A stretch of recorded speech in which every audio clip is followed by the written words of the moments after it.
Hello aspirants, welcome to NCG Competitive Institution. Nanu Nimma Sindhu and happy Independence Day. Welcome to today's Hindu newspaper discussion. Ivattina Hindu newspaper alli you have to cover these many articles. Okay, so one by one ಏನು ಯಾವ related ಇದೆ ಅಂತ ನಾವು ನೋಡ್ತಾ ಬರೋಣ. And first page ಅಲ್ಲಿ ಇರುವಂತದ್ದು 40 killed over 100 missing as a cloud burst strikes the J&K. So ನಾವು ಮೊನ್ನೆ ಕೂಡ ಒಂದು ಇಶ್ಯೂನ ನೋಡಿದ್ವಿ. ಅದೇನಪ್ಪಾ ಅಂತಂದ್ರೆ ಫ್ಲಾಶ್ ಫ್ಲಡ್ ಎಲ್ಲಿ ಆಗಿತ್ತು? ಉತ್ತರಾಕಾಶಿಯಲ್ಲಿ ಆಗಿತ್ತು. ಸೊ ಇವಾಗ J&K ಅಲ್ಲಿ ಜಮ್ಮು ಅಂಡ್ ಕಾಶ್ಮೀರಲ್ಲಿ ಏನಾಗಿದೆಪ್ಪ ಅಂದ್ರೆ ಕ್ಲೌಡ್ ಬಸ್ಟ್ ಆಗಿದೆ. So because of this almost 40 peoples they died and 100 peoples were missing. So then ಇದೆಲ್ಲ ಆಗಿರುವಂತದ್ದು cloud burst in Chasoti, a remote village in Kishtwar in the Chenab valley of Jammu division ಅಲ್ಲಿ ಆಗಿರುವಂತದ್ದು. ಸೊ ನಾವು ಎಕ್ಸಾಮ್ ಪರ್ಸ್ಪೆಕ್ಟಿವ್ ಅಲ್ಲಿ ಬಂದಾಗ ಇದು ಯಾವ ಟಾಪಿಕ್ ಕೆಳಗಡೆ ಬರುತ್ತೆ? ಡಿಸಾಸ್ಟರ್ ಮ್ಯಾನೇಜ್ಮೆಂಟ್ ಕೆಳಗಡೆ ಬರುವಂತದ್ದು. Okay, so GS3 disaster management ಅಲ್ಲಿ ನೀವು ಈ ಟಾಪಿಕ್ ನ ನೋಡ್ತೀರಾ, ಅಂಡರ್ ದಿ ಟಾಪಿಕ್ ಈವೆಂಟ್ಸ್ ಅಲ್ಲಿ ನೋಡ್ತೀರಾ. ಓಕೆ, ಸೊ ರೀಸೆಂಟ್ ಆಗಿ ಆಗಿರುವಂತಹ ಫ್ಲಾಶ್ ಫ್ಲಡ್ ಬಗ್ಗೆನೂ ಕೂಡ ನಿಮಗೆ ಕಂಪ್ಲೀಟ್ ಆಗಿ ಗೊತ್ತಿರಬೇಕು, ಮತ್ತೆ ಕ್ಲೌಡ್ ಬಸ್ ಬಗ್ಗೆನೂ ಕೂಡ ಕಂಪ್ಲೀಟ್ ಆಗಿ ಗೊತ್ತಿರಬೇಕು. ಆಲ್ಮೋಸ್ಟ್ ಎರಡು ಕೂಡ ಸೇಮೇ, ಬಟ್ ಫ್ಲಾಶ್ ಫ್ಲಡ್ ಏನ್ ಮಾಡ್ಬೋದು? ಕ್ಲೌಡ್ ಬಸ್ ನ ಟ್ರಿಗರ್ ಮಾಡ್ಬೋದು. ದೆನ್ ಕ್ಲೌಡ್ ಬಸ್ಟ್ ಕೂಡ ಏನ್ ಮಾಡ್ಬೋದು? ಫ್ಲಾಶ್ ಫ್ಲಡ್ ನ ಟ್ರಿಗರ್ ಕೂಡ ಮಾಡ್ಬೋದು. ಸೊ ಕಂಪ್ಲೀಟ್ ಆಗಿ ನಾವು ನೋಡ್ತಾ ಬರೋಣ ಏನಿದು cloud burst, what are all the definition is there, everything. But see here the rainfall was between 1 p.m. to 1:30 p.m. within a half an hour surging waters and a rolling boundaries smashed the houses ಅಂತ ಅಂದ್ರೆ 1 ಗಂಟೆ start ಆಗಿದ್ದು, ಅರ್ಧ ಗಂಟೆ 1.5 ಗಂಟೆ ಅಷ್ಟೊಳಗೆ ಏನಾಗಿದೆಪ್ಪ ಅಂತ ಹೇಳಿದ್ರೆ complete ಆಗಿ ಡಿಸಾಸ್ಟರ್ ಆಗಿರುವುದನ್ನ ನಾವು ನೋಡ್ತಾ ಬರ್ತೀವಿ.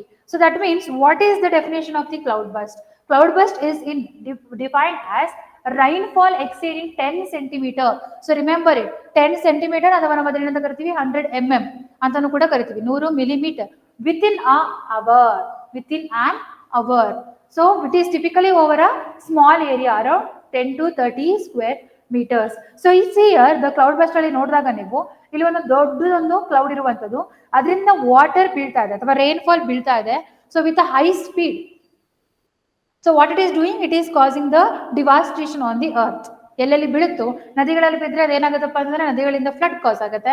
ನಾರ್ಮಲ್ ಜಾಗಗಳಿಗೆ ಬೀಳ್ತು ಅಂತ ಅಂದ್ರೆ ಅಲ್ಲಿ ಏನೇನಾಗ್ಬೋದು? ಲ್ಯಾಂಡ್ ಸ್ಲೈಡ್ ಆಗ್ಬೋದು, ಅವಲಾಂಚೆ ಆಗ್ಬೋದು, ಓಕೆ, ಅಥವಾ ಬೇರೆ ತರ ಡ್ಯಾಮೇಜಸ್ ಕೂಡ ಆಗಬಹುದು. So the definition of the cloud burst is this one. So the rainfall exceeding 10 centimeter over an hour. So then ನಾವೇನಂತ ಕರಿತೀವಿ? ಕ್ಲೌಡ್ ಬಸ್ಟ್ ಅಂತ ಕರಿತೀವಿ. ಅಂಡ್ ಮೇನ್ ಆಗಿ ನಾವು ಇದನ್ನ ಎಲ್ಲೆಲ್ಲಿ ನೋಡ್ತೀವಿ? ಮೌಂಟೇನಿಯಸ್ ರೀಜನ್ಸ್ ಗಳಲ್ಲಿ ನೋಡ್ತೀವಿ, especially in India, Himalayan and western ghats and north east hills ಗಳಲ್ಲಿ ನಾವು ನೋಡ್ತಾ ಬರ್ತೀವಿ. Sometimes the phenomena is also caused by the orographic lifting. So what is this orographic lifting ಅಂತ ಬಂದಾಗ ಎಲ್ಲೆಲ್ಲವೂ ಕೂಡ ಮೌಂಟೇನ್ಸ್ ಗಳು ಇರುತ್ತೋ ಅದರಲ್ಲಿ ನಾವೇನಂತ ಕರಿತೀವಿ? ಒಂದನ್ನ ಲೀವರ್ಡ್ ಸೈಡ್ ಅಂತ ಕರಿತೀವಿ, ಒಂದನ್ನ ವಿಂಡ್ ವರ್ಡ್ ಸೈಡ್ ಅಂತ ಕರಿತೀವಿ. ಸೊ ಲೀವರ್ಡ್ ಸೈಡ್ ಅಲ್ಲಿ ಏನಾಗುತ್ತೆ? ಮೇನ್ ಆಗಿ ರೈನ್ಫಾಲ್ ಆಗುತ್ತೆ. Then in a windward side, so we usually see just wind ಏನ್ ಇಲ್ಲಿ ಫಾರ್ಮೇಶನ್ ಆಗಿರುತ್ತೋ ಅದು ಏನಾಗುತ್ತೆ? ಡ್ರಾಪ್ ಆಗುತ್ತೆ. ಇದನ್ನ ನಾವೇನಂತ ಕರಿತೀವಿ? ವಿಂಡ್ವರ್ಡ್ ಸೈಡ್. ವಿಂಡ್ವರ್ಡ್ ಸೈಡ್ ಅಲ್ಲಿ ನಾವು ಅಷ್ಟು ಮಳೆ ಆಗೋದನ್ನ ನೋಡಲ್ಲ, ವೆರಾಸ್ ಇನ್ ಲೀವರ್ಡ್ ಸೈಡ್ ನಾವು ಮಳೆ ಆಗೋದನ್ನ ನೋಡ್ತೀವಿ. So this orographic rainfall is one of the major cause in India. So why we are seeing the intensive cloud burst in a recent times. Then ಅದ್ರ ಜೊತೆಗೆ ಇನ್ನೊಂದು ಏನಪ್ಪಾ ಅಂತ ಹೇಳಿದ್ರೆ the cause is climate change. So one is the orographic uplift and another one is the climate change. ಇವೆರಡರಿಂದ ಏನಾಗ್ತಿದೆ? Cloud burst ನಾವು ಜಾಸ್ತಿ ನೋಡ್ತಾ ಇದ್ದೀವಿ. ಅಂಡ್ ಥರ್ಡ್ ರೀಸನ್ ಏನಂತ ಬಂದಾಗ ಅನ್ಪ್ಲಾನ್ ಡೆವಲಪ್ಮೆಂಟ್ ಆಗಿರ್ಬೋದು, ಡಿಫಾರೆಸ್ಟೇಷನ್ ಆಗಿರ್ಬೋದು, unsustainable land use in the sensitive hilly regions, that is exacerbating the disasters. Okay, so that is the third reason, that is the third cause. Next after that ಏನೇನೆಲ್ಲ impacts ಗಳಾಗಬಹುದು ಈ cloud burst ಇಂದ? So as I said, flash flood ಕೂಡ ಆಗ್ಬೋದು, landslide ಆಗ್ಬೋದು, debris flow ಆಗ್ಬೋದು, then loss of life, property, infrastructure damage, everything. Then ಈ impacts ಗಳನ್ನ ಏನಂತ ಬರೀಬೋದಪ್ಪ ಅಂದ್ರೆ ನೀವು 3 ತರ ಬರಿತಾ ಬರ್ಬೋದು. ಸೊ ಒಂದು ecological impact, another one is the economic impact, another one is the socio impact. So ಇದು 3 ಹೆಡಿಂಗ್ ಅಲ್ಲಿ ಕೂಡ ನೀವೇನ್ ಬರೀಬಹುದು? ಆನ್ಸರ್ಸ್ ಗಳನ್ನ ಬರೀಬಹುದು.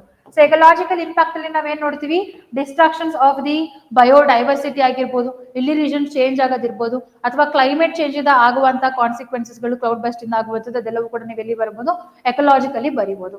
ದೆನ್ ಎಕನಾಮಿಕಲಿ ಬಂದಾಗ, so what you can do, so the loss of the infrastructure damage ಆಗಿರ್ಬೋದು, property damage ಗಳಾಗಿರ್ಬೋದು, so ಅಥವಾ electricity damage, transportation, road, all these things you can include it in economic. And sociological impact ಅಲ್ಲಿ ಬಂದಾಗ ಏನೇನೆಲ್ಲ ಬರೀಬಹುದು ನೀವು, the loss of life ಆಗಿರ್ಬೋದು, then loss of livelihood, then changing peoples place from one place to another one, ಇದೆಲ್ಲವೂ ಕೂಡ ನೀವು ಯಾವ ಹೆಡಿಂಗ್ ಅಲ್ಲಿ ಬರೀಬಹುದು, ಸೋಷಿಯಲ್ ಅಲ್ಲಿ ಬರೀಬಹುದು. So these are all the impacts and consequences we are seeing. And recent ಆಗಿ ನಾವು ಇನ್ಸಿಡೆಂಟ್ಸ್ ಗಳನ್ನ ನೋಡ್ತಾ ಬಂದ್ರೆ 2025 ಆಗಿರೋದು, ನಿನ್ನೆ ಆಗಿರುವಂತದ್ದು ಎಲ್ಲಿ, ಜಮ್ಮು ಅಂಡ್ ಕಾಶ್ಮೀರ್ ಅಲ್ಲಿ, ಶಿವಸ್ತಿ ವಿಲೇಜ್, ಜಮ್ಮು ಅಂಡ್ ಕಾಶ್ಮೀರ್ ಅಲ್ಲಿ. ದೆನ್ ಇವಾಗ ಆಗಸ್ಟ್ 5 ಅಲ್ಲಿ ಎಲ್ಲಾಗಿತ್ತು, ಒಂದು ಉತ್ತರಾಖಂಡ್ ದರಾಲಿ ಉತ್ತರಾಕಾಶಿ ಡಿಸ್ಟಿಕ್ ಅಲ್ಲಿ ಆಗಿತ್ತು. ಅದೇ ತರ temporary lake blocked by landslide was manually drain near ಅರ್ಸಾಲಿ to avoid the downstream flooding, ಇದು ಕೂಡ ರೀಸೆಂಟ್ ನ್ಯೂಸ್ ಅಲ್ಲಿ ಇತ್ತು. ಮತ್ತೆ ಹಿಮಾಚಲ್ ಪ್ರದೇಶಲ್ಲಿ ಕಿನ್ನೋರ್, ಹಿಮಾಚಲ್ ಪ್ರದೇಶ್ ಕಿನ್ನೋರ್ ಅಲ್ಲಿ ಕೂಡ ಏನಾಗಿತ್ತಪ್ಪ ಅಂದ್ರೆ ರೀಸೆಂಟ್ ಆಗಿ ಕ್ಲೌಡ್ ಬಸ್ಟ್ ಆಗಿತ್ತು. So these are all the recent examples. ನೀವು ಇದನ್ನ ನಿಮ್ಮ ಎಕ್ಸಾಮ್ಸ್ ಅಲ್ಲಿ ಬರಿಬಹುದು, ಅಥವಾ ಪ್ರಿಲಿಮ್ಸ್ ಅಲ್ಲಿ ಕೇಳಿದ್ರು ಕೂಡ ನಿಮ್ಗೆ ಇದ್ರ ಬಗ್ಗೆ ಗೊತ್ತಿರಬೇಕು, ಎಲ್ಲೆಲ್ಲಿ ರೀಸೆಂಟ್ ಆಗಿ ಕ್ಲೌಡ್ ಬಸ್ಟ್ ಆಗಿದೆ ಅಂತ ಹೇಳಿ. Okay, so next cloud burst ಏನೋ ಆಗ್ತಾ ಇದೆ, ಅದನ್ನ what government is doing. So ನಿನ್ನೆಯಿಂದನೂ ಕೂಡ ನಾವು JNK ಅಲ್ಲಿ ನೋಡ್ತಾ ಇದ್ರೆ ಎಲ್ಲರೂ ಕೂಡ ಆಲ್ಮೋಸ್ಟ್ ಎಲ್ಲ ಫೋರ್ಸಸ್ಗಳು, okay, so national disaster management force ಆಗಿರ್ಬೋದು, ಸ್ಟೇಟ್ ಡಿಸಾಸ್ಟರ್ ಮ್ಯಾನೇಜ್ಮೆಂಟ್ ಫೋರ್ಸ್ ಆಗಿರ್ಬೋದು, ಡಿಸ್ಟ್ರಿಕ್ಟ್ ಡಿಸಾಸ್ಟರ್ ಮ್ಯಾನೇಜ್ಮೆಂಟ್ ಫೋರ್ಸ್ ಗಳಾಗಿರ್ಬೋದು, ಅಥವಾ ರಿಸರ್ವ್ ಪೊಲೀಸ್ ಆಗಿರ್ಬೋದು, ಆರ್ಮೀಸ್ ಗಳಾಗಿರ್ಬೋದು, ವಾಲಂಟಿಯರ್ಸ್ ಆಗಿರ್ಬೋದು, ಎಲ್ಲರೂ ಕೂಡ ಏನಿದ್ದಾರೆ, ದ ರೆಸ್ಕ್ಯೂ ಆಪರೇಷನ್ ಅಲ್ಲಿ ಇನ್ವಾಲ್ವ್ ಆಗಿದ್ದಾರೆ. So what will see, what are all the government can take the measures to avoid the cloud burst. The first and a foremost one, first forecasting and a warning. So IMD, Indian Meteorological Department, employs the Doppler weather radars. So remember the Doppler weather radars and numerical weather prediction model, ಅದನ್ನ ನಾವೆಂತ ಕರಿತೀವಿ, NWP, and a rain gauge networks to for forecasting and mapping the vulnerable zones by Ministry of Earth and Science. ಇವರು ಇದನ್ನ adapt ಮಾಡ್ಕೊಂಡಿರುವಂತದ್ದು. So remember the Doppler weather radar, then numerical weather prediction model and the gauge networks to identify the cloud burst region and mapping it. ಇದರಿಂದ ಏನಾಗುತ್ತೆ ಅಂತಂದ್ರೆ ನಾವೇನ್ ಮಾಡ್ಬೋದು, early warning ನ ಕೊಡ್ಬೋದು, ದೆನ್ ಬೇಗ ರೆಸ್ಕ್ಯೂ ಆಪರೇಷನ್ಸ್ ಗಳನ್ನ ಕಂಡಕ್ಟ್ ಮಾಡ್ಬೋದು. ಹಾಗೇನೆ ಇನ್ನೊಂದು ಏನ್ ಮಾಡ್ಬೋದು ಅಂತ ಹೇಳಿದ್ರೆ, ಸೊ ವಾಟ್ ಎವರ್ ಇದು ವಲ್ನರಬಲ್ ಝೋನ್ ಮ್ಯಾಪ್ ಅನ್ನು ಕೂಡ ನಾವು ಮಾಡಿ, ಆ ಮಳೆ ಬರುವಂತ ಮಾನ್ಸೂನ್ ಟೈಮಲ್ಲಿ ಆ ರೀಜನ್ಸ್ ಗಳಲ್ಲಿ ನಾವು ಎಕ್ಸ್ಟ್ರಾ ಪ್ರಿಕಾಷನ್ಸ್ ತಗೊಂಡು ಏನ್ ಮಾಡ್ಬೋದಪ್ಪ ಅಂದ್ರೆ ಇದನ್ನ ಮಿಟಿಗೇಷನ್ ಮಾಡ್ಬೋದು. ದೆನ್ ಫಂಡಿಂಗ್ ಅಂಡ್ ರಿಲೀಫ್ ಅಲ್ಲಿ ಬಂದಾಗ, state disaster relief fund, national disaster relief fund ಏನ್ ಮಾಡುತ್ತಪ್ಪ ಅಂತಂದ್ರೆ, ಸೊ ಅಲ್ಲಿ ಎಲ್ಲೆಲ್ಲಿ ಡ್ಯಾಮೇಜ್ ಆಗಿರುತ್ತೋ ಅಂತಹ ಜಾಗದಲ್ಲಿ ರೀಕನ್ಸ್ಟ್ರಕ್ಷನ್ ಮಾಡೋದಕ್ಕೆ ಹೆಲ್ಪ್ ನ ಮಾಡುತ್ತೆ. ನನ್ನ ಕಮ್ಯುನಿಟಿ ಸೆಂಟ್ರಿಕ್ ಪ್ರೋಗ್ರಾಮ್ಸ್ ಗಳಲ್ಲಿ ಬಂದಾಗ, ಆಪದ ಶಕ್ತಿ ವಾಲಂಟಿಯರ್, ಇದು ತುಂಬಾನೇ ನ್ಯೂಸ್ ಅಲ್ಲಿ ಇದೆ, remember this. So Aapda Shakti volunteers, the female people, the females, so they are involving, they are coming voluntarily and they are doing the rescue operations. ನಾವು ಅವ್ರನ್ನ ಏನಂತ ಕರಿತೀವಿ, ಆಪದ ಸಖಿ ವಾಲಂಟಿಯರ್ಸ್ ಅಂತ ನಾವು ಕರಿತೀವಿ. ನನ್ನ ಸ್ಟ್ರಕ್ಚರಲ್ ಪ್ಲಾನಿಂಗ್ ಅಲ್ಲಿ ಬಂದಾಗ ಗವರ್ಮೆಂಟ್ ಏನೆಲ್ಲ ಮಾಡ್ತಿದೆ, retreat from flood plains to watershed and slope management ಕಡೆಗೆ ಗವರ್ಮೆಂಟ್ ಫೋಕಸ್ ಮಾಡ್ತಾ ಇದೆ. ಅಂಡ್ ಆಪರೇಷನಲ್ ಮೆಕಾನಿಸಮ್ ಅಲ್ಲಿ ಬಂದಾಗ there are different forces like as I said, national disaster management forces ಆಗಿರ್ಬೋದು, ಸ್ಟೇಟ್ ಡಿಸಾಸ್ಟರ್ ಮ್ಯಾನೇಜ್ಮೆಂಟ್ ಫೋರ್ಸ್ ಅಥವಾ army, ಎಲ್ಲರೂ ಕೂಡ ಸೇರಿ ಒಟ್ಟಿಗೆ ಏನ್ ಮಾಡ್ತಿದಾರಪ್ಪ ಅಂದ್ರೆ ರೆಸ್ಕ್ಯೂ ಆಪರೇಷನ್ಸ್ ಗಳನ್ನ ಮಾಡಿ timely what they are doing, try to protect the lives of the people. So remember all this things. Then ನಮ್ಮ ಇಂಡಿಯಾದಲ್ಲಿ ಬಂದಾಗ the zone map of the cloudburst ಅಂತ ಬಂದಾಗ, ಮೇನ್ಲಿ ನಾವು JNK ಆಗಿರ್ಬೋದು, ಹಿಮಾಚಲ್ ಪ್ರದೇಶ ಆಗಿರ್ಬೋದು, ಉತ್ತರಾಖಂಡ್, ದೆನ್ ಅದಾದ್ಮೇಲೆ ನಾರ್ತ್ ಈಸ್ಟ್ ಇಂಡಿಯಾದಲ್ಲಿ ಎಸ್ಪೆಷಲಿ ದ ಸಿಕ್ಕಿಂ, ಅರುಣಾಚಲ್ ಪ್ರದೇಶ್ ಮತ್ತೆ ಮೇಘಾಲಯದಲ್ಲಿ ನಾವು ಕ್ಲೌಡ್ ಬಸ್ಟ್ ಆಗೋದನ್ನ ಜಾಸ್ತಿ ನೋಡ್ತೀವಿ. So this is the map of the cloud burst regions in the India. Then Himalayan regions, they are more prone to a cloudburst. Why? So one is the factor, the geological factor, another one is the climatic factors. Geological factors ಗಳಲ್ಲಿ ಬಂದಾಗ ಏನೇನಿರುತ್ತೆ, the steep slope ಆಗಿರಬಹುದು, narrow valley ಆಗಿರಬಹುದು. So what it will do, it will help to rise of the moist air. ಅದು rise ಆಗೋದ್ರಿಂದ ಏನಾಗುತ್ತೆ, ಮೋಡಗಳು formation ಆಗುತ್ತೆ, orographic rainfall ಆಗುತ್ತೆ. ದೆನ್ ಸಮ್ಟೈಮ್ಸ್ ಅದರಿಂದ ಏನಾಗುತ್ತಪ್ಪ ಅಂದ್ರೆ ಕ್ಲೌಡ್ ಬಸ್ಟ್ ಕೂಡ ಆಗುತ್ತೆ. Suddenly the over pouring of the clouds will takes place with in a short period and with high speed. ಅದೇನಾಗುತ್ತಪ್ಪ ಅಂದ್ರೆ ಕ್ಲೌಡ್ ಬಸ್ಟ್ ನ ಕಾಸ್ ಮಾಡುತ್ತೆ. And second one is the climate change. So ಇತ್ತೀಚೆಗೆ ಆಗ್ತಿರುವಂತ climate change ಇಂದ ಏನಾಗ್ತಿದೆಪ್ಪ ಅಂತಂದ್ರೆ the water cycle, the evaporation of the water is intensifying. ಆ ಎವಾಪರೇಷನ್ ಜಾಸ್ತಿ ಆದಂಗೆ ಕ್ಲೌಡ್ಗಳು ಕೂಡ ಜಾಸ್ತಿ ಫಾರ್ಮೇಶನ್ ಆಗುತ್ತೆ. ದೆನ್ ಅಲ್ಲಿ ಏನಾಗುತ್ತಪ್ಪ ಅಂದ್ರೆ ಕ್ಲೌಡ್ ಬಸ್ಟ್ ಆಗುವಂತಹ ಚಾನ್ಸಸ್ ಹೈ ಇರುತ್ತೆ. These two R the reasons why we are saying highest cloud burst in the Himalayan regions. Okay. Yes, so this much when it comes to a cloud burst you have to know. So ಎಲ್ಲಿ ಆಗಿದೆ recent ಆಗಿ, then complete ಆಗಿ ನೀವು ಅದ್ರ static ಪಾರ್ಟಿಗೆ ಹೋಗಬೇಕು. What are all the things, cloud burst ಅಂದ್ರೆ ಏನು, what are all the causes, what are all the impacts, then what are the government measures taken, then ಅಂದ್ರೆ ನೀವು ಏನಾದ್ರು ವೇ ಫಾರ್ವರ್ಡ್ ಅಥವಾ ಮೆಜರ್ಸ್ ಬರೆದಿದ್ರು ಕೂಡ ನೀವು ಬರೀಬಹುದು. So based on this one of the main question is there, try to answer to this question. Explain the phenomena of the cloud burst and focusing on their causes, characteristics and impact they have. So what and all you have to write? So what is cloud burst? Then after that the causes, then the characteristics, impact. ಇದನ್ನಷ್ಟನ್ನು ಬರೀಬೇಕು. Then particularly in the context of the Indian Himalayan region and discuss the mitigation strategy to minimize the risk of the cloud burst related disaster. Then ಇಲ್ಲಿ ಏನ್ ಬರ್ತೀರಾ mitigation ಅಲ್ಲಿ ಬಂದಾಗ, so you can write ಒಂದು structural, another one is the non structural. Structure ಅಲ್ಲಿ ಬಂದಾಗ ಏನೇನೆಲ್ಲ ಬರೀಬೇಕು, so whatever the IMD taken place, IMD ಏನೇನೆಲ್ಲ ಮಾಡ್ತಾ ಇರುವಂತದ್ದು, ರಾಡರ್ ಇಂದ ಯೂಸ್ ಮಾಡೋದಾಗಿರ್ಬೋದು, ಅಥವಾ ರೇನ್ ಗಾಜ್ ನ ಯೂಸ್ ಮಾಡಿರಬಹುದು, ಅಥವಾ ಮ್ಯಾಥಮೆಟಿಕಲ್ ಮಾಡೆಲ್ಸ್ ಗಳನ್ನ ಯೂಸ್ ಮಾಡಿ ಏನ್ ಮಾಡುವಂಥದ್ದು, ಹೈಲಿ ಪ್ರಿಡಿಕ್ಟಬಲ್ ಮಾಡೆಲ್ಸ್ ಗಳನ್ನ ಡೆವಲಪ್ಮೆಂಟ್ ಮಾಡುವಂಥದ್ದು, ದೆನ್ ಮ್ಯಾಪ್ ಝೋನೇಷನ್ ನ ಮಾಡುವಂಥದ್ದು, ಅರ್ಲಿ ವಾರ್ನಿಂಗ್ ಸಿಸ್ಟಮ್ ನ ಆಗಿರ್ಬೋದು, ಅಥವಾ whatever the infrastructure is there ಅದನ್ನ resilient to the all these disaster related structures ಗಳನ್ನ ನಾವು ಡೆವಲಪ್ ಮಾಡುವಂಥದ್ದು.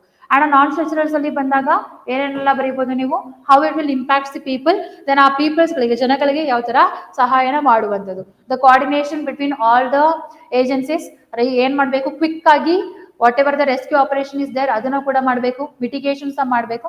ದೆನ್ ಆಫ್ಟರ್ ದಟ್ ಸೊ ಅವ್ರನ್ನ ಏನಾದ್ರು ಒಂದ್ ಕಡೆಯಿಂದ ಇನ್ನೊಂದ್ ಕಡೆಗೆ ರೀಪ್ಲೇಸ್ ಮಾಡಿದ್ರೆ ಅಲ್ಲಿ ಅವ್ರನ್ನ ಕಂಪ್ಲೀಟ್ ಟೇಕ್ ಕೇರ್ ನ ಮಾಡಬೇಕು.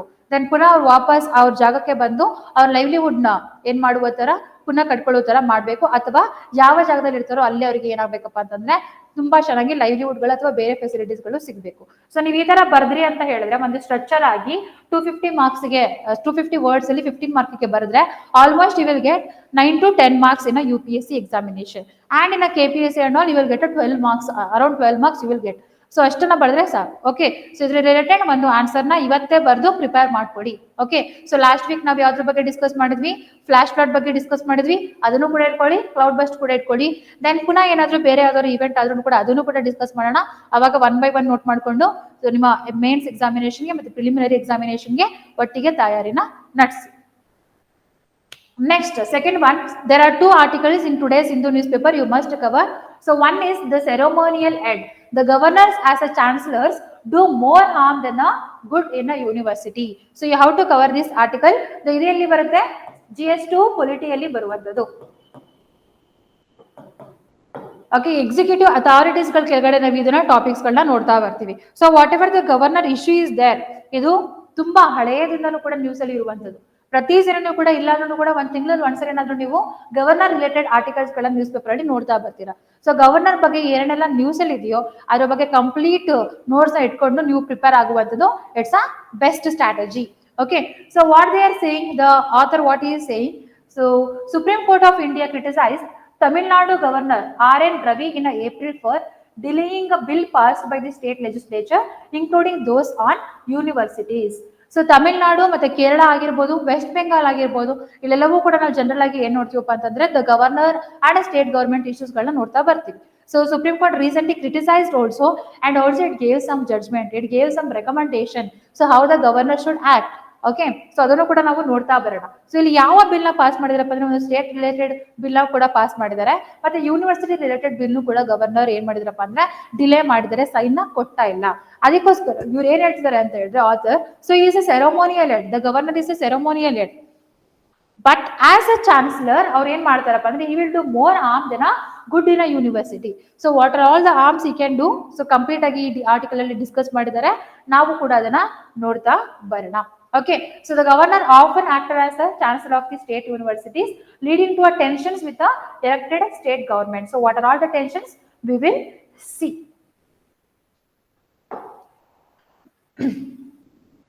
First you should know, there is no article in our Indian constitution which speaks about the governor should act as the chancellor of the university. Okay, ಎಲ್ಲೂ ಕೂಡ ಯಾವ ಆರ್ಟಿಕಲ್ ಅಲ್ಲೂ ಕೂಡ ಸ್ಪೆಸಿಫೈ ಮಾಡಿಲ್ಲ. Then ಹಾಗಿದ್ರೆ ಯಾರು ಕೊಟ್ಟರು ಗವರ್ನರ್ಗೆ ಪವರ್ನ ಚಾನ್ಸಲರ್ ಆಗಿ ಅಂತ ಹೇಳಿದ್ರೆ, ಸೊ ಕೆಲವೊಂದು ಸ್ಟ್ಯಾಟ್ಯುಟರಿ ಲಾಸ್ಗಳು, ಓಕೆ, ಆಯಾ ಸ್ಟೇಟ್ ಗವರ್ಮೆಂಟ್ ಮಾಡ್ಕೊಂಡಿರುವಂತ ಸ್ಟ್ಯಾಟ್ಯುಟರಿ ಲಾಸ್ಗಳು, ಮತ್ತೆ ಅದ್ರ ಜೊತೆಗೆ ಸೊ UGCನೂ ಕೂಡ ಏನ್ ಹೇಳುತ್ತಪ್ಪ ಅಂತಂದ್ರೆ the governor will act as the chancellor of the state universities ಅಂತ ಹೇಳ್ತಾರೆ. Okay, so remember there is no article specifies the governor acting as a chancellor of the state universities. Then ಅದಾದ್ಮೇಲೆ chancellor, as a chancellor governor ಏನೇನೆಲ್ಲ ಮಾಡ್ತಾರಪ್ಪ ಅಂತ ಹೇಳಿದ್ರೆ, he will presides over the convocation and appoints the vice chancellor and oversees the university function as per the state law. Then ಇದರಲ್ಲಿ ತಗೊಂಡಾಗ he will appoint as the vice chancellor. ಇದು ಏನಿದೆ ಈ provisions, ಇದು ಕೂಡ ನ್ಯೂಸ್ ಅಲ್ಲಿ ಸುಮಾರು ಸರಿ ಇರುವಂತದ್ದು. Okay, especially in state like Kerala and Tamil Nadu. ನಾನು ಆಕ್ಚುಲಿ ಇಲ್ಲಿ ಏನ್ ಹೇಳ್ತಾರೆ, according to the guidelines, like if you take the all the states law related to chancellor of the state, ಅವ್ರು ಏನ್ ಮಾಡ್ತಾರಪ್ಪ ಅಂತ ಹೇಳಿದ್ರೆ, at least the state government has to give 2 to 6 people name. State government will form the committee, then a committee will recommend the names to a chancellor of the 2 to 6 members. Then ಅದರಲ್ಲಿ ಒಬ್ರನ್ನ ಯಾರು ಮಾಡ್ತಾರಪ್ಪ ಅಂದ್ರೆ governor vice chancellor of that ಯೂನಿವರ್ಸಿಟಿನ appoint ಮಾಡ್ತಾರೆ. But ಕೆಲವೊಂದು states ಗಳು ಏನ್ ಮಾಡ್ತಿದ್ದೆಪ್ಪ ಅಂದ್ರೆ they will give only one name, then they will tell the governor to appoint him as a chancellor. So the governor refuse it. So he will say, I won't put a sign to this bill. He won't, like ಕೆಲವೊಂದು ಯೂನಿವರ್ಸಿಟಿಗಳಲ್ಲಿ ಇವಾಗಲೂ ಕೂಡ there is no vice chancellor because of this conflict. Okay, so remember that one also. ಇದೆಲ್ಲದರಿಂದನೂ ಕೂಡ ಈ topic news ಅಲ್ಲಿ ಇರೋದ್ರಿಂದ this is very very important. Then so as I said, so ಕೆಲವೊಂದು ಸ್ಟೇಟ್ಗಳು ಏನ್ ಮಾಡಿದೆಪ್ಪ ಅಂದ್ರೆ ಲಾಸ್ಗಳನ್ನ ಪಾಸ್ ಮಾಡಿ ಅವರು ಅಡಾಪ್ಟ್ ಮಾಡ್ಕೊಂಡಿದ್ದಾರೆ ಅಂತ ಹೇಳಿದಾಗ, CR the Maharashtra public university act of 2016, so where the governor is act as the chancellor. Then Kerala universities act ಅಲ್ಲಿ ಬಂದಾಗಲೂ ಕೂಡ 1974 ಅಲ್ಲಿ governor is the chancellor of the state universities. ಅದೇ ತರ ನಮ್ಮ ಕರ್ನಾಟಕದಲ್ಲೂ ಕೂಡ ದೇರ್ ಇಸ್ ಆಕ್ಟ್, then ಅದಲ್ಲೂ ಕೂಡ the chancellor, governor is act as the chancellor. But in our Karnataka, even the governor is acting as the chancellor, but he will act based on the decision of the councils of minister. But ಬೇರೆ state ಗಳಲ್ಲಿ ಇದು applicable ಆಗಲ್ಲ. So he is not binding on the decisions of the councils of minister. ಅವ್ರಿಗೆ ಏನ್ ಪವರ್ನ ಕೊಟ್ಟಿದಾರಪ್ಪ ಅಂದ್ರೆ complete ಆಗಿ statutory ಪವರ್ನ ಕೊಟ್ಟಿದ್ದಾರೆ to act as the chancellor and to appoint the vice chancellor. Okay, so that is why it is misleading. So then what are all the things will happen, ನಾವು ನೋಡ್ತಾ ಬರೋಣ. ಅದಕ್ಕೂ ಮುಂಚೆ so we will see some constitutional provisions related to a governor. So ನಾವು governor ನಾವು ಎಲ್ಲಿ ನೋಡ್ತೀವಪ್ಪ ಅಂದ್ರೆ part 6 of the constitution ಅಲ್ಲಿ ನಾವು ನೋಡ್ತಾ ಬರ್ತೀವಿ. ಆರ್ಟಿಕಲ್ 153 ಏನ್ ಹೇಳುತ್ತಪ್ಪ ಅಂದ್ರೆ the governor for the each state ಅಂತ ಹೇಳ್ತಾ ಬರುತ್ತೆ. And a governor, the one state governor can also become a governor in another state. So one person can be governor for a 2 or more state ಅನ್ನೋದು ಯಾವ article ಹೇಳುತ್ತೆ, 153 ಅಲ್ಲಿ ಹೇಳುತ್ತೆ. ನಾನು article 154 ಅಲ್ಲಿ ನಾವೇನ್ ನೋಡ್ತೀವಪ್ಪ ಅಂದ್ರೆ executive power of the state is vested in the governor. So what are the executive power, so what are all the execution to happen in the state, ಅದೆಲ್ಲವೂ ಕೂಡ ಯಾರ ನೇಮಲ್ಲಿ ತಗೊಳುತ್ತೆ, ಗವರ್ನರ್ ನೇಮಲ್ಲಿ. Whereas in central government it is under the president. Then article 155 ಏನ್ ಹೇಳುತ್ತಪ್ಪ ಅಂದ್ರೆ governor is appointed by the president ಅಂತ ಹೇಳುತ್ತೆ. Then article 156 the term of the office of the governor that is up to 5 years. Then he can he reappoint ಅಂತ ಕೇಳಿದ್ರೆ yes, he is eligible to reappoint. Then article 157 ಅವರ qualification ಹೇಳುತ್ತೆ. Qualification ಅಲ್ಲಿ ಬಂದಾಗ one main citizen of India and minimum age is 35 years. ಇದೆರಡು qualification ನ constitution ಅಲ್ಲಿ ಹೇಳಿರುವಂತದ್ದು. Then article 158 will say the conditions of the office, so that is not that much related. Then article 159 ಬಂದು oath and affirmation, whereas article 163 is very very important. So what is this article 163 will says, the governor acts on the aid and advice of the councils of minister headed by the CM, except in the case where the constitutions require the discretion. So what they will say that yes, the governor has to act based on that advice of the councils of minister headed by the CM. But there are exceptions are there where he has to act in the constitutions required discretion. ನಾನು ಈ provisions ಇಂದ ಏನಾಗುತ್ತಪ್ಪ ಅಂತಂದ್ರೆ ನಮ್ಮ state ಗಳ ನಡುವೆ state government and governor ಜೊತೆಗೆ ನಾವು conflict ಗಳನ್ನ ಆಗೋದನ್ನ ನೋಡ್ತಿದೀವಿ. So but what are all the constitutional requirements ಅನ್ನೋದನ್ನ ಇಲ್ಲಿ ಮೆನ್ಷನ್ ಮಾಡಿಲ್ಲ. So that is why the governors are saying that so this is my discretion, I will act based on my discretion ಅಂತ ಹೇಳ್ತಾ ಇದ್ದಾರೆ. Okay, so remember this one. Then major areas conflict between the state and governors ಗಳಲ್ಲಿ ಬಂದಾಗ ನಾವೇನ್ ನೋಡ್ತೀವಿ, withholding assent and delaying the bills ಗಳಲ್ಲಿ ನಾವು ನೋಡ್ತಾ ಬರ್ತೀವಿ. ಸೊ ರೀಸೆಂಟ್ ಆಗಿ ಇದೆಲ್ಲಾ ಸ್ಟೇಟ್ಗಳು ಕೂಡ ನ್ಯೂಸ್ ಅಲ್ಲಿ ಇತ್ತು. ತಮಿಳುನಾಡು ಇತ್ತು, ಕೇರಳ, ವೆಸ್ಟ್ ಬೆಂಗಾಲ್, ಪಂಜಾಬ್, ತೆಲಂಗಾಣ ಅಂಡ್ ಕರ್ನಾಟಕ, ಇದೆಲ್ಲದರಲ್ಲೂ ಕೂಡ will see withholding the assent whatever the bill pass by the state government, ಅದನ್ನ ಏನ್ ಮಾಡಲ್ಲ, ಅವರು ಸೈನ್ ಹಾಕಲ್ಲ. ಗವರ್ನರ್ ಸೈನ್ ಹಾಕ್ಲಿಲ್ಲ ಅಂದ್ರೆ ಏನಾಗುತ್ತೆ ಮ್ಯಾಮ್ ಅಂತ ಕೇಳಿದ್ರೆ, ಗವರ್ನರ್ ಸೈನ್ ಹಾಕ್ಲಿಲ್ಲ ಅಂತ ಹೇಳಿದ್ರೆ ಆ ಲಾಸ್ ಗಳು ಏನಾಗಲ್ಲ, ಆಕ್ಟ್ ಗಳೇ ಆಗಲ್ಲ, ಬರೀ ಬಿಲ್ಗಳು ಅಷ್ಟೇ ಆಗಿರ್ತವೆ.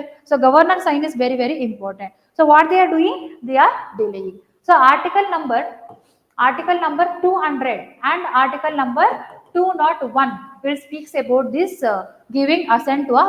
ದೆನ್ ಅದ್ರಲ್ಲಿ ಏನ್ ಹೇಳ್ತಾರಪ್ಪ ಅಂದ್ರೆ, ಗವರ್ನರ್ ಐದರ್ ಈ ಕ್ಯಾನ್ ಗಿವ್ ಅಸೆಂಟ್ ಅಥವಾ ವಿತ್ಹೋಲ್ಡ್ ಕೂಡ ಮಾಡಬಹುದು. ಅದರಲ್ಲಿ ಬಂದಾಗ ನೀವೇನೆಲ್ಲ ನೋಡ್ತೀರಾ, ಸೊ ಪಾಕೆಟ್ ವಿಟೋ ನೋಡ್ತೀರಾ, ಅಬ್ಸಲ್ಯೂಟ್ ವಿಟೋ ನೋಡ್ತೀರಾ, ಸಸ್ಪೆನ್ಸಿವ್ ವಿಟೋ ನೋಡ್ತೀರಾ. ಅಥವಾ ಗವರ್ನರ್ ಏನ್ ಮಾಡ್ಬೋದು, ಬಿಲ್ ನ ಪ್ರೆಸಿಡೆಂಟ್ ಗೆ ರಿಸರ್ವ್ ಕೂಡ ಮಾಡಬಹುದು. ಸೊ ಪ್ರೆಸಿಡೆಂಟ್ ಗೆ ರಿಸರ್ವ್ ಮಾಡಿದನ ಪ್ರೆಸಿಡೆಂಟ್ ಏನ್ ಮಾಡ್ಬೇಕು ಆ ಬಿಲ್ ಕೆಳಗಡೆ ಅನ್ನೋದನ್ನ ಎಲ್ಲಿ ನೋಡ್ತೀವಿ ನಾವು, ಆರ್ಟಿಕಲ್ 201 ಕೆಳಗಡೆ ನೋಡ್ತಾ ಬರ್ತೀವಿ. Either even the president he can give the assent or withhold the asset.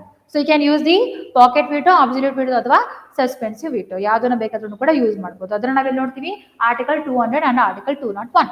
Then ಇಲ್ಲಿ ಪವರ್ ನ ಯೂಸ್ ಮಾಡ್ಕೊಂಡು ಏನ್ ಮಾಡ್ತಿದ್ದಾರೆ, they are withholding the assent and delaying the bills. They are almost withholding the bills for 2 to 3 years.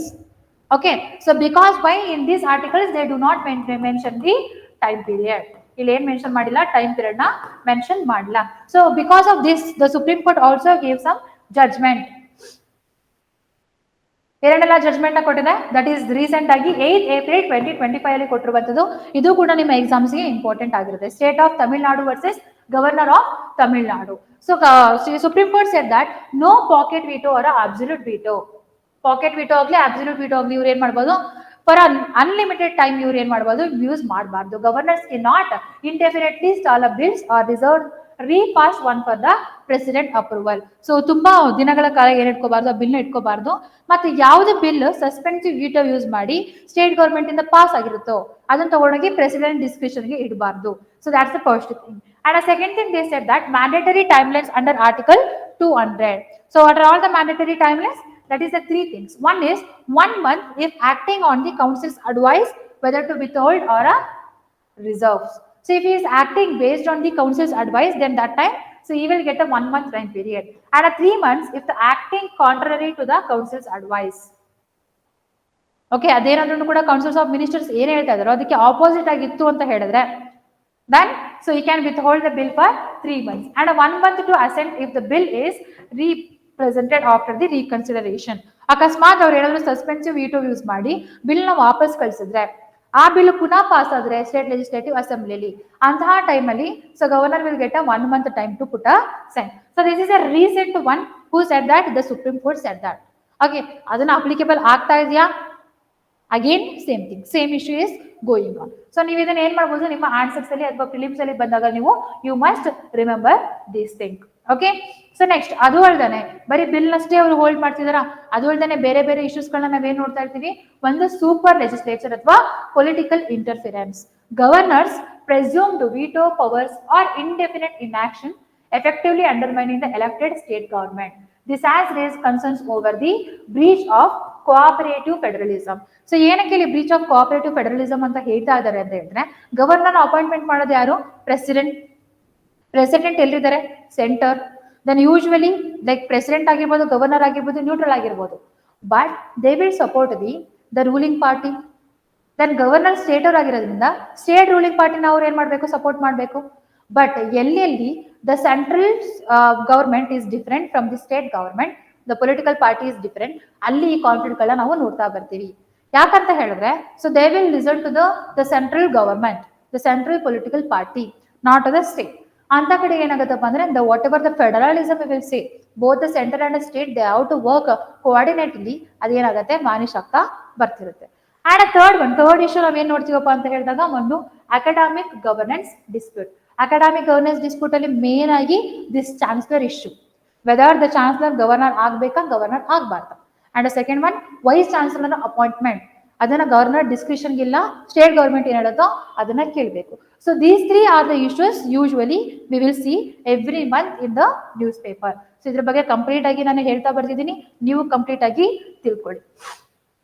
Next ನಾವು ನಮ್ಮ news paper ಬರೋಣ. ಅಲ್ಲಿ ನಮ್ಮ ಆಥರ್ ಏನ್ ಹೇಳ್ತಾ ಇದಾರೆ ಅಂತ ನೋಡ್ತಾ ಬರೋಣ. So one is the source of conflict. ಇಲ್ಲಿ ಏನ್ ನೋಡ್ತೀವಿ, the state universities are among the few institution not under the full state control. Okay, which gives the governor leverage. ಎಲ್ಲಾ ಸ್ಟೇಟ್ ಯೂನಿವರ್ಸಿಟೀಸ್ಗಳು ಕೂಡ ಏನು ಸ್ಟೇಟ್ ಗವರ್ಮೆಂಟ್ ಕೆಳಗಡೆ ಇಲ್ಲ.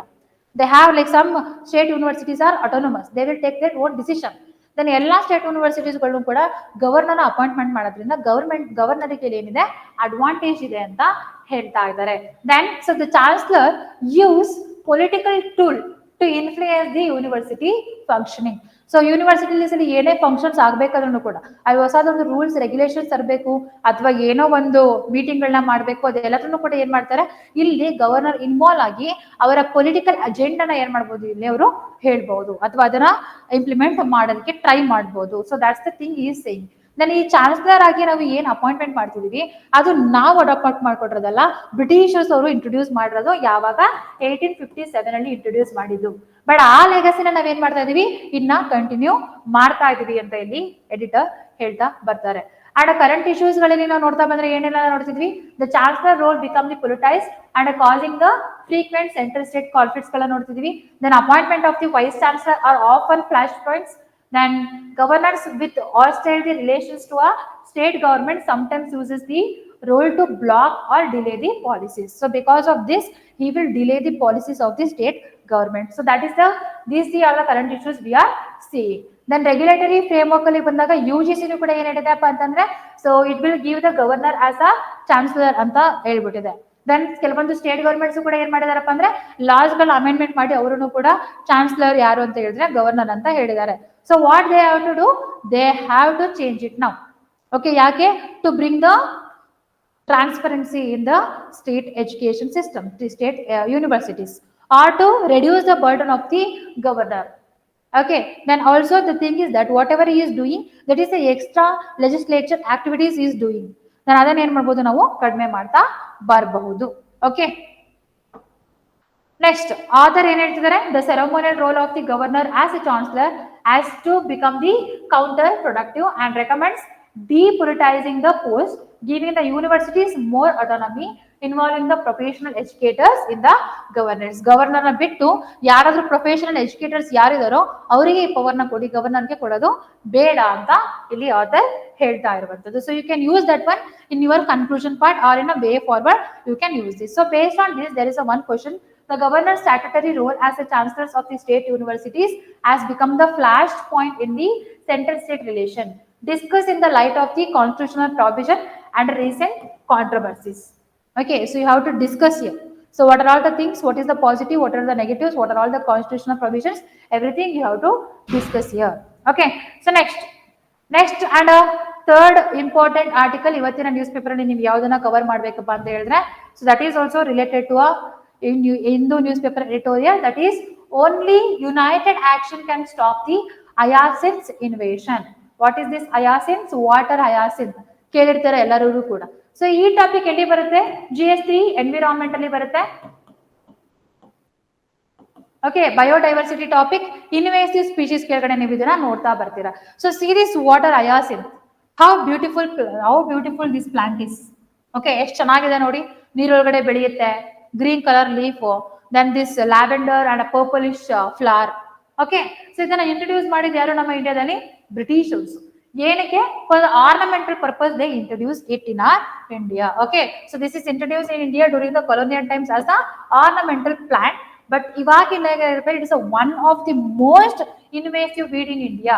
ಸೊ ಇಂಡಿಯಾದಲ್ಲಿ ನೀವು ಯಾವ ಲೇಕ್ಸ್ ಗಳನ್ನ ತಗೊಳ್ಳಿ, ಯಾವ ಲೈಕ್ ರಿವರೈನ್ ರೀಜನ್ಸ್ ಗಳನ್ನ ತಗೊಳ್ಳಿ, ದೆನ್ ಯಾವುದೇ ಒಂದು ಕ್ಯಾನಲ್ಸ್ ಗಳನ್ನ ತಗೊಳ್ಳಿ, ನೀವೇನ್ ನೋಡ್ತೀರಪ್ಪ ಅಂದ್ರೆ ದಿಸ್ ವಾಟರ್ ಹಯಾಸಿನ್ತ್ ನ ನೋಡ್ತಾ ಬರ್ತೀರಾ. Okay, so that much ಏನಾಗಿದೆಪ್ಪ ಅಂದ್ರೆ ಸ್ಪ್ರೆಡ್ ಆಗಿರುವಂತದ್ದು. So it is an invasive species. What and all it is doing, how much cause it is doing, everything we'll discuss. First of all, so in your prelims perspective, you should know its scientific name. So what is the scientific name of the water hyacinth? That is Escherichia crassiensis.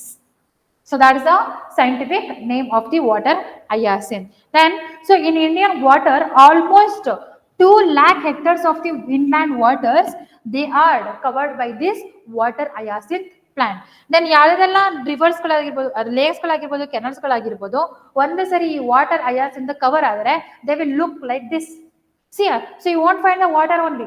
ನಿಮ್ಗೆ ವಾಟರೇ ಕಾಣಿಸಿಲ್ಲ, full ಕೆರೆ ಎಲ್ಲವೂ ಕೂಡ ಏನ್ ತುಂಬಿಕೊಂಡಿದೆ, ಈ water ಅಯಾಸದಿಂದ ತುಂಬಿಕೊಂಡಿರುವಂತದ್ದು. Okay, so what and all it is doing, what are all the causes it is doing, so we will see. ಇದನ್ನ ಏನ್ ಮಾಡಿದ್ದಾರೆ ಇಲ್ಲಿ ಎಡಿಟರ್ ಆಥರ್ ಡಿಸ್ಕಸ್ ಮಾಡಿರುವಂತದ್ದು. Okay, first we will see the ecological and the environmental impact of the water hyacinth. So this hyacinth, what it will do, blocks the sunlight and reduce the underwater plant growth.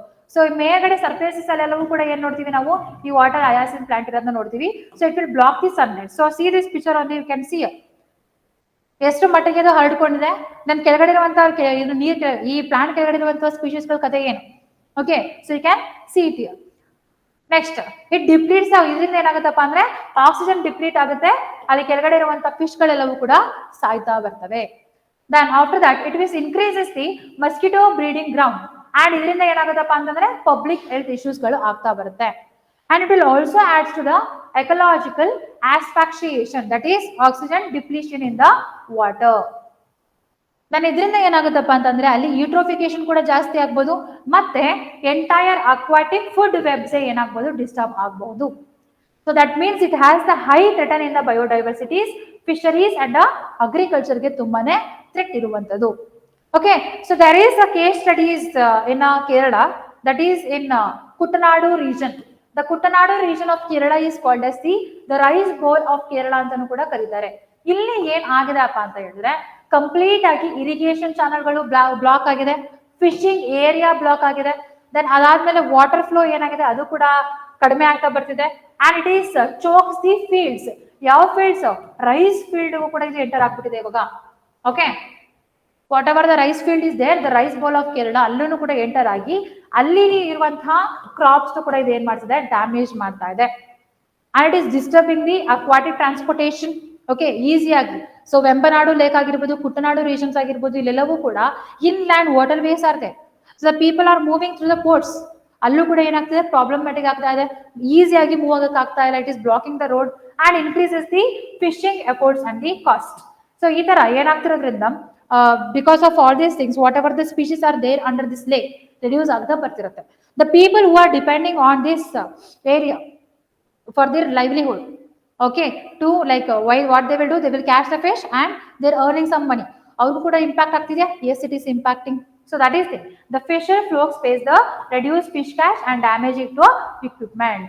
Whatever their ORs are there, nets are there, adu kuda enagtide, damage ಆಗ್ತಾ ಇದೆ. ಇದ್ರ ಬೇರಿಗೆ ಅಥವಾ ಇದ್ರ ಕರ್ಣಕ್ಕೆ ಸಿಗಾಕೊಂಡು ನೆಟ್ಗಳೆಲ್ಲವೂ ಕೂಡ tour ಆಗ್ತಾ ಇದೆ. And the paddy cultivators and the fishery folks are among the worst affected. So that's the case study in Kerala. So you can write this case study in your mains examination, or you should know it as a generally. Then what it is doing, like in a Vembanadu lake, then Vembanadu lake ಏನಿದೆ, ಇದು recent ಆಗಿ Ramsar site. Okay, Ramsar ಸೈಟ್ಗೆ add ಆಗಿರುವಂತದ್ದು.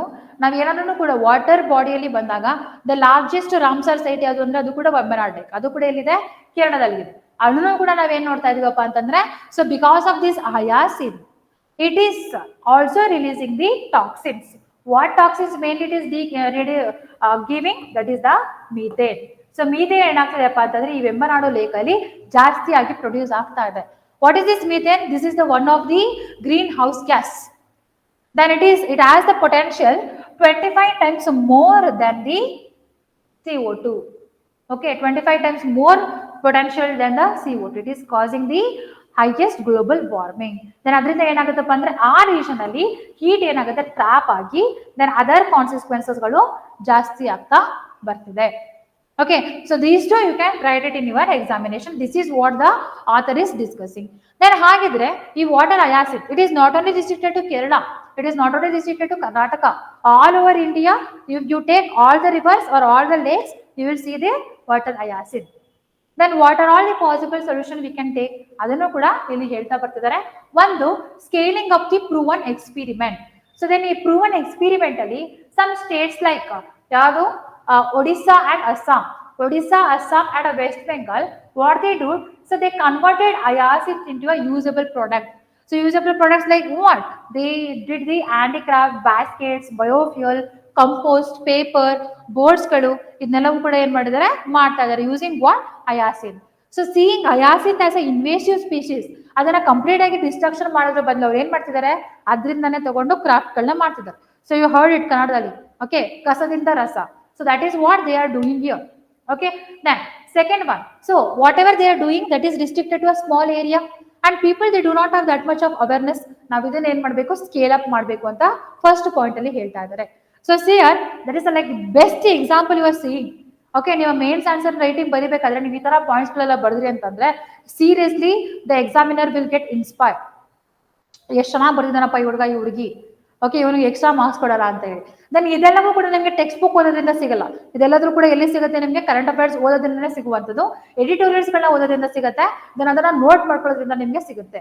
Okay, so ಈ points ಗಳೆಲ್ಲ ಕೂಡ ನೀವು ಮಾಡ್ತಾ ಇರಬೇಕು ಗೈಸ್.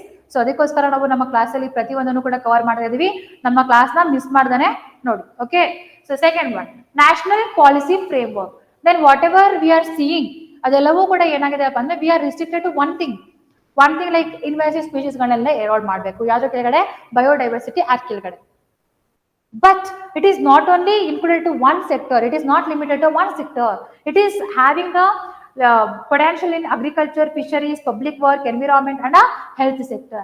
ಇದಷ್ಟು ಸೆಕ್ಟರ್ಸ್ ಗಳು ಕೂಡ ಏನ್ ಮಾಡಬೇಕು ಸೇರಿ ಮಲ್ಟಿ ಸೆಕ್ಟರಲ್ ಅಪ್ರೋಚ್ ನಾವ್ ಏನ್ ಮಾಡ್ಬೇಕು ಅಂದ್ರೆ we have to have a multi sectoral policy framework. Then ಆ ಪಾಲಿಸೀಸ್ ಅಲ್ಲಿ ಏನಿರ್ಬೇಕಪ್ಪ ಅಂದ್ರೆ the short term actions and long term strategies ಗಳನ್ನ ನಾವು ಯೂಸ್ ಮಾಡಬೇಕು. And in a short term action what and all we can use the mechanical removal ಆಗಿರ್ಬೋದು, awareness campaign ಆಗಿರ್ಬೋದು ಮಾಡ್ಬೋದು. And in a long term strategies what and all we can do the scientific control, sustainable management, we can do that one. And a third one, the use of the science and technology and innovation. Okay, scientific methods to eradicate the water hyacinth in a larger scale. Okay, then the mechanization, appropriate technology suited socio economic conditions ಗಳಿಗೆ suitable ಆಗಿರಬೇಕು. For example water hyacinth we will see it in Kerala, that is different from water hyacinth we will see it in Gujarat. ಯಾಕಂದ್ರೆ ಅಲ್ಲಿಯ local ಕ್ಲೈಮೇಟಿಗೆ ಅದೇನಾಗಿದೆ ಅಂದ್ರೆ adjust ಆಗ್ಬಿಟ್ಟಿದೆ. Okay, so we are like one frame fit for everything ಅಂತ ಮಾಡಿದ್ರೆ ಅದು work ಆಗಲ್ಲ. ಸೊ ರೀಜನ್ ವೈಸ್ ಅಲ್ಲಿ ಯಾವ ತರ ಕ್ಲೈಮೆಟಿಕ್ ಕಂಡೀಷನ್ಸ್ಗೆ ಅಥವಾ ಎಕನಾಮಿಕ್ ಕಂಡೀಷನ್ಸ್ಗಳಿಗೆ ಯಾವ ತರ ಅದು ಡಿಪೆಂಡ್ ಆಗ್ತಿದೆಯೋ ಆ ತರ ನಾವ್ ಏನ್ ಮಾಡ್ಬೇಕಾಗತ್ತಪ್ಪ ಅಂದ್ರೆ ಸ್ಟ್ರಾಟಜೀಸ್ ಗಳನ್ನ ನಾವು ಚೇಂಜ್ ಮಾಡ್ತಾ ಬರ್ಬೇಕಾಗುತ್ತೆ. ನೀವು ಇದಿಷ್ಟನ್ನ ಬರೆದ್ರೆ it's a beautiful answer or a beautiful thing you must know. And systematic and sustainable actions ಗಳಲ್ಲಿ ಬಂದಾಗ ನಾವ್ ಏನ್ ಮಾಡ್ಬೋದಪ್ಪ ಅಂದ್ರೆ sporadic clean ups and systematic sustainable solution, promote a community participation, public private partnership and change the approach from weed removal to reimagining the water bodies as a assets. So what and all is saying that so wherever the cleanup is doing ಅಲ್ಲಿ even ಅದ್ರದ್ದು ಒಂದು ಬೇರ್ ಕೂಡ ಬಿಡಬಾರ್ದು ಅಥವಾ ಒಂದು seed ಕೂಡ ಇರಬಾರ್ದು. ಆ ತರ ನಾವ್ ಏನ್ ಮಾಡ್ಬೇಕು ಕಂಪ್ಲೀಟ್ ಆಗಿ ಕ್ಲೀನ್ ಅಪ್ ಮೆಕ್ಯಾನಿಸಮ್ ನ ಮಾಡ್ಬೇಕು. ಅದಕ್ಕೋಸ್ಕರ ಏನ್ ಮಾಡ್ಬೇಕು ದ ಕಮ್ಯುನಿಟಿಗಳಿಗೆ ಲೋಕಲ್ ಕಮ್ಯುನಿಟೀಸ್ ಯಾರಿರುತ್ತೆ ಅವ್ರನ್ನು ಕೂಡ ಇನ್ವಾಲ್ವ್ ಮಾಡ್ಕೋಬೇಕು. ಅಥವಾ we have to develop the public private partnerships models ಗಳನ್ನ ಡೆವಲಪ್ಮೆಂಟ್ ಮಾಡ್ಬೇಕು. And a third one, rather than just a weed removal ಬಗ್ಗೆ ಕಾನ್ಸಂಟ್ರೇಟ್ ಮಾಡೋದಕ್ಕಿಂತ ಆ ವೀಡ್ ನ ರಿಮೂವ್ ಮಾಡಿದಾಗ whatever the products we will get ಅದರಿಂದ ಏನ್ ಮಾಡ್ಬೇಕು ನಾವು we have to develop some assets ಅಂತ ಇಲ್ಲಿ ಹೇಳ್ತಾ ಇದ್ದಾರೆ. And there are the roles of institutions also there, the colleges and all. So he gave one example, that is Kerala mission, the future Kerala mission which is done by one of the college. ಅಲ್ಲಿ ಏನ್ ಮಾಡಿದಾರಪ್ಪ ಅಂತಂದ್ರೆ they did the multi stakeholder discussions with the policy maker, academician and environmental and entrepreneurship. Then they developed the integrated solution combining the removal, utilization and the prevention. ಇದು ಎಲ್ಲಿ ಆಗ್ತಿದೆ ಕೇರಳದಲ್ಲಿ ಆಗ್ತಿದೆ, but it has to happen all over India. So that's the concern of the author here. Okay, so ನೀವು ಕೂಡ as a civil servant you have to emphasize on this point. Next, way forward ಅಲ್ಲಿ ನೀವು ಏನೇನೆಲ್ಲ ಬರೀಬೋದಪ್ಪ ಅಂದ್ರೆ so treat water bodies as ecological and economic assets, recognize hyacinth removal as both environment and a livelihood imperative, and urgent actions we need, that is protecting the ecological balance, safeguarding the livelihood, ensure the climate resilience of the waterland. And the fourth one, united and persistent efforts are the key. Time is very very less, so ಎಲ್ಲರೂ ಕೂಡ ಒಟ್ಟಿಗೆ ಮತ್ತೆ persistent ಆಗಿ ಏನ್ ಮಾಡ್ಬೇಕು workout ನ ಮಾಡ್ಬೇಕು ಅಂತ ಇಲ್ಲಿ ಹೇಳ್ತಾ ಇದ್ದಾರೆ. ಸೊ ಐ ಹೋಪ್ ಈ ಎಡಿಟೋರಿಯಲ್ ಕೂಡ ನಿಮ್ಗೆ ಅರ್ಥ ಆಗಿದೆ ಅಂತ ಹೇಳಿ. ಸೊ ಇದ್ರ ಬೇಸಿಸ್ ಮೇಲೆ ಕ್ವಶನ್ಸ್ ಇದೆ, ಈ ಕ್ವಶನ್ಗೆ ಆನ್ಸರ್ ಮಾಡಿ. That is the menace of invasive species is as much as livelihood challenge as it is a ecological one. ಅಂದ್ರೆ ಎಕಲಾಜಿಕಲ್ ಅಲ್ಲಿ ನಾವು ಏನ್ ಚಾಲೆಂಜಸ್ ಗಳನ್ನ ನೋಡ್ತೀವೋ ಅದೇ ತರ ಲೈವ್ಲಿಹುಡ್ ಮೇಲೂ ಕೂಡ ಇದೇನಿದೆಪ್ಪ ಅಂದ್ರೆ it is facing the or it is putting the challenges. So what are all that you have to discuss with the reference to what are hyacinth in India. Okay, so discussion ಅಲ್ಲಿ ಬಂದಾಗ how it is impacting the livelihood and what are all the policies you can measure and you can write the conclusion or a way forward you can write. So 15 marks 250 words, try to write the answer. ಏನ್ ma'am ದಿನ editorial ಎಲ್ಲ ಬರ್ತೀರಾ, question ಕೊಡ್ತೀರಾ, ಬರೀರಿ ಅಂತ ಹೇಳ್ತೀರಾ.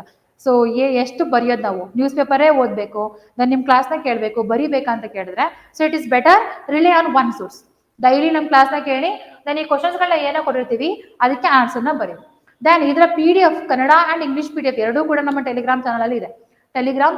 Telegram channel name ಬಂದು NCG institute ಅಬ್, ಕಾಂಪಿಟೇಟಿವ್ ಇನ್ಸ್ಟಿಟ್ಯೂಟ್ ಅಬ್. ಸೊ ಅಲ್ಲಿ ನೀವೇನು ಸಿಗುತ್ತೆ ಅಲ್ಲಿ ಹೋಗಿ ನೋಡಿದ್ರೆ ನಿಮಗೆ ನಮ್ಮ PDF ಸಿಗುತ್ತೆ. ಅದನ್ನ ಒಂದ್ಸರಿ ಓದಿ ಈ ಕ್ವಶನ್ಸ್ ಗಳೇ ಆನ್ಸರ್ ಮಾಡಿ ಸೊ ದಟ್ ನೀವು ಫುಲ್ ಎಕ್ಸ್ಪರ್ಟ್ ಆಗ್ತೀರಾ in the current affairs thing ಆಗಿರ್ಬೋದು ಅಥವಾ ಮೀನ್ಸ್ ಆನ್ಸರ್ ರೈಟಿಂಗ್ ಆಗಿರ್ಬೋದು. Next and important one, exercise ಯುದ್ಧ ಅಭ್ಯಾಸ್. Okay, so whatever the things is happening between the India and US, that's a secondary thing. Tariff thing ಆಗಿರ್ಬೋದು, ಇನ್ನೊಂದು ಆಗಿರ್ಬೋದು. But now the both India and US they are planning to conduct exercise called as the exercise Yudh Abhyas. Okay, so what is this exercise Yudh Abhyas? ಇದರ complete details ಗಳನ್ನ ನಾವು ನೋಡ್ತಾ ಬರೋಣ ಬನ್ನಿ. It's a bilateral and annual military exercise between Indian Army and the US Army. So ಇತ್ತೀಚೆಗೆ ಮುಂಚೆ ಏನ್ ಮಾಡ್ತೀರಪ್ಪ ಅಂದ್ರೆ ನಿಮ್ಮ ಎಕ್ಸಾಮ್ ಅಲ್ಲಿ ಬಂದಾಗ exercise Yudh Abhyas which takes place between the countries. Option A India and USA, option B India and UK, option C India and Iran, whatever. But ಇವಾಗ ಏನಾದ್ರು ಕೇಳ್ತಿದ್ದಾರೆ whether it's a military exercise, whether it's a navy exercise, whether it's a air force exercise ಅನ್ನೋದು ಕೂಡ ಕೇಳ್ತಾ ಇದ್ದಾರೆ. So remember it is taking place between the Indian Army and the US Army. then ಇದು ಯಾವ ವರ್ಷದಿಂದ ನಡೀತಿದೆಪ್ಪ ಅಂದ್ರೆ 2004 ಇಂದ ನಡೀತಾ ಇದೆ. ಪ್ರತಿ ವರ್ಷನೂ ಕೂಡ ನಡೆಯುತ್ತೆ. Okay, then what is the aim of this exercise anta bandaga, that is it boosters the interoperability, joint operational readiness and a counter terrorism capabilities under UN chapter 7 scenarios entailed in the peace enforcement operations. Okay, so that's the main aim, to have the operation readiness and counter terrorism capabilities galna itkolodike, and it promotes the knowledge exchange, cultural bondings, trust and mutual military understanding between the two nations. And recent agi nodta barana, recent editions ಗಳನ್ನ ನಾವು ನೋಡ್ತಾ ಬರೋಣ ಏನೇನೆಲ್ಲ ಇದೆ ಅಂತ. 16th edition ಯಾವಾಗ ತಗೊಂಡಿತ್ತು 2021 ಅಲ್ಲಿ. ಎಲ್ಲಿ ಆಗಿದ್ದು ರಾಜಸ್ಥಾನದಲ್ಲಿ.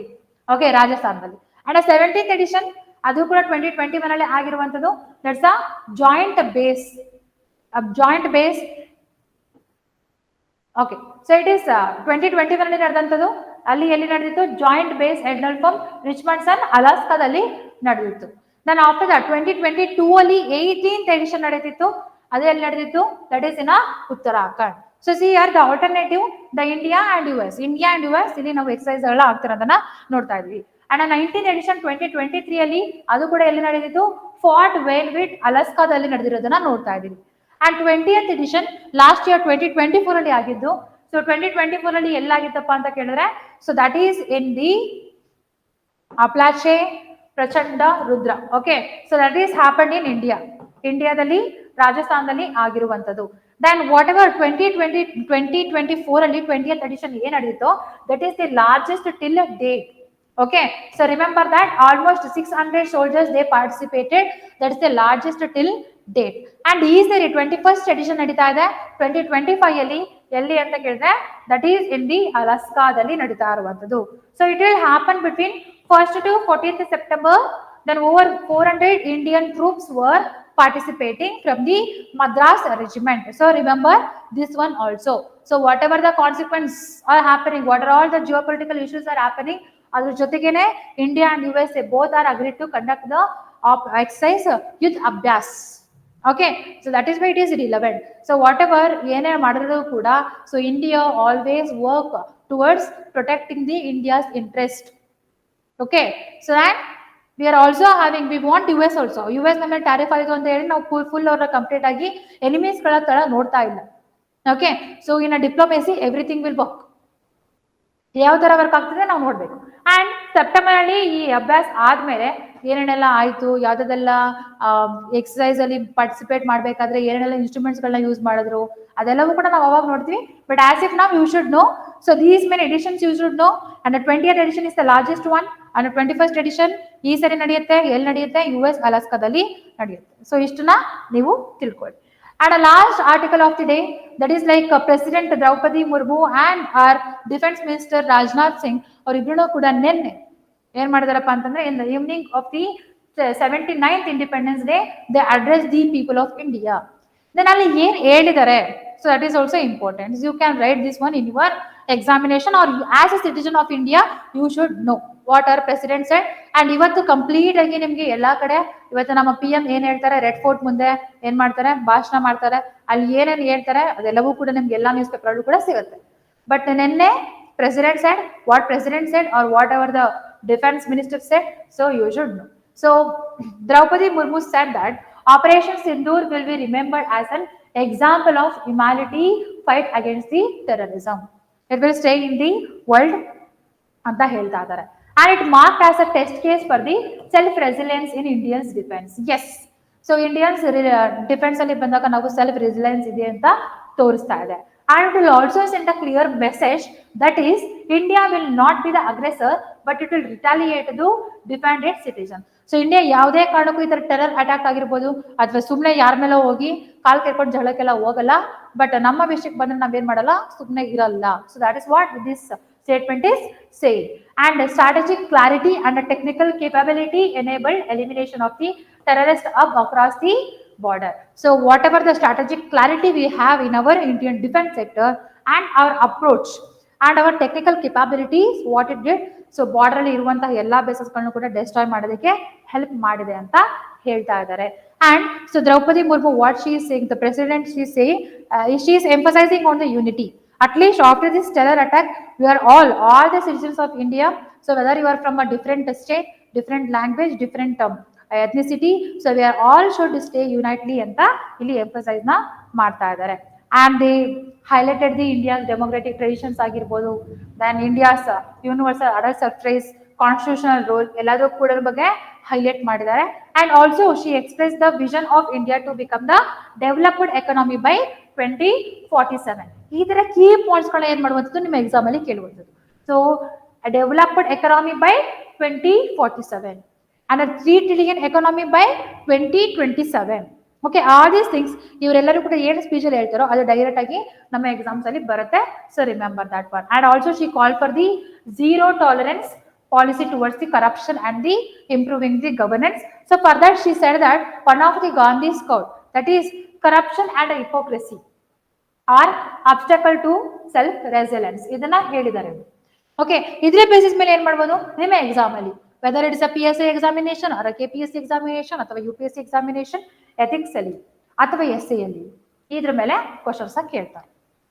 Okay, so that is why you should know, you should listen to their speech. And also she highlighted, so ನಮ್ಮ last fiscal year ಅಲ್ಲಿ 6.5 GDP ಇದೆ, that means our economy is also stable.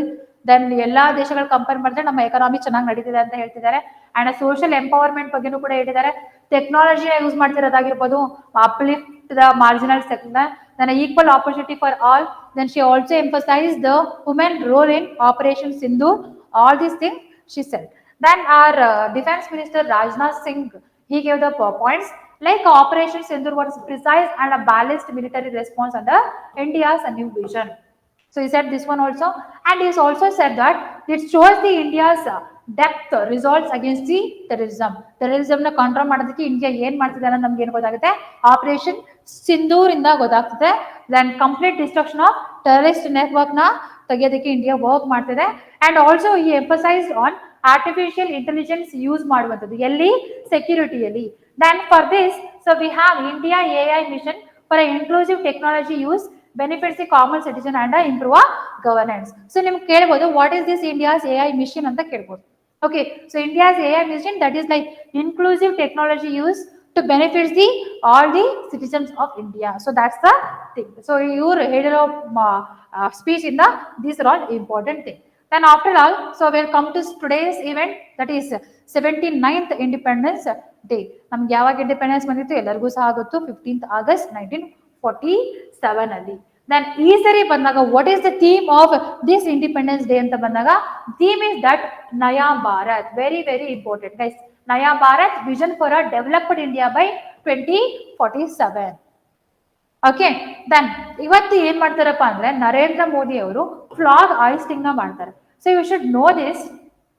ಏನಪ್ಪಾ ಅಂತ ಹೇಳಿದ್ರೆ ಫ್ಲಾಗ್ ಹಾಯಿಸ್ಟಿಂಗ್ ನ ಯಾರು ಮಾಡ್ತಾರೆ, flag ಅನ್ಫ್ಲೋರಿಂಗ್ ನ ಯಾರು ಮಾಡ್ತಾರೆ. ಸೊ ಫ್ಲಾಗ್ ಹಾಯಿಸ್ಟಿಂಗ್ ಅಂತ ಹೇಳಿದ್ರೆ ಕೆಳಗಡೆಯಿಂದ ಮೇಲ್ಗಡೆ ತನಕ ಹಗ್ಗದಲ್ಲಿ ಏನ್ ಮಾಡುವಂತ ಫ್ಲಾಗ್ ನ ಎಳ್ದಿ ದೆನ್ ಅದಾದ್ಮೇಲೆ ಅಲ್ಲಿ ಸೊ ನಮ್ಮ ಫ್ಲಾಗ್ ನ ಹಾರಾಡೋದಕ್ಕೆ ಬಿಡ್ತಾರೆ. ಅದನ್ನ ನಾವು ಫ್ಲಾಗ್ ಹಾಯಿಸ್ಟಿಂಗ್ ಅಂತ ಕರಿತೀವಿ. ಫ್ಲಾಗ್ ಹಾಯಿಸ್ಟಿಂಗ್ ಯಾವಾಗ ಆಗುತ್ತೆ, ಸೊ ಯಾವಾಗಲೂ ಕೂಡ ಇಂಡಿಪೆಂಡೆನ್ಸ್ ಡೇ ದಿನ ಆಗುತ್ತೆ. ದೆನ್ ಇದನ್ನ ಯಾರು ಮಾಡ್ತಾರೆ, that is the PM. Okay, prime minister of India.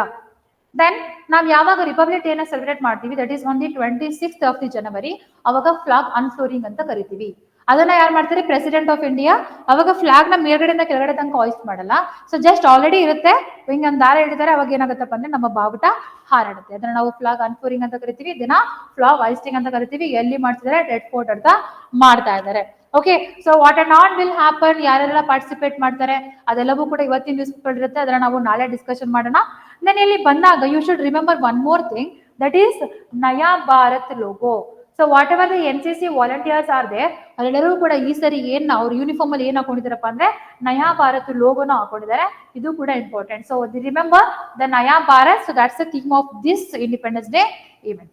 Okay, so what all happened we will discuss in a next newspaper. Okay, so that's all. You have to cover these many articles from today's articles.